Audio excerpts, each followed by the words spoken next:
భావనలో చెప్పుకున్నాయి కదా, సాత్విక అభినయం కూడా అదే సేమ్. అంటే సత్వజనితమైనది సాత్వికము.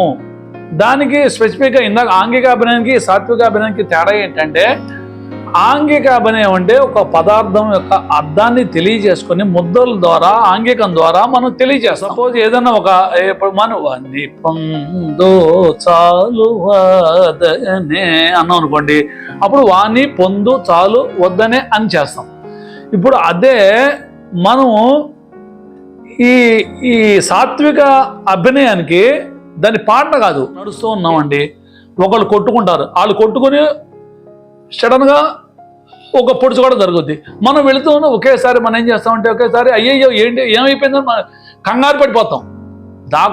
అంటే పక్కకి వెళ్ళి దాక్కోవడమా, వెనక్కి వెళ్ళి దాక్కోవడమా, పారిపోవడమా అనేది కూడా మనకు తెలియదు. అదే అంటే ఒళ్ళు గగురుపాటు కానీ, రోమాంచం కానీ, చుట్టూ నెక్కబుచ్చుకోవడం కానీ, ఇవన్నీ కూడా అంటే పేల వాయిస్ వెలవెలపోవడం కానీ, తెల్లబోవడం కానీ, పక్కన ఎవరన్నా టచ్ అయినట్టు అవ్వకుండా అయినట్టు కానీ, ఇటువంటి ఎక్స్ప్రెషన్స్ అన్నీ వచ్చేది ఆ సాత్విక అభినయం అన్నమాట. మనలో కలిగినటువంటి ఒక మనోవికార చేస్తే ఆ సాత్వికం అన్నమాట. అంటే అది మనసులో జనిస్తుంది, బయటకు వచ్చేస్తుంది.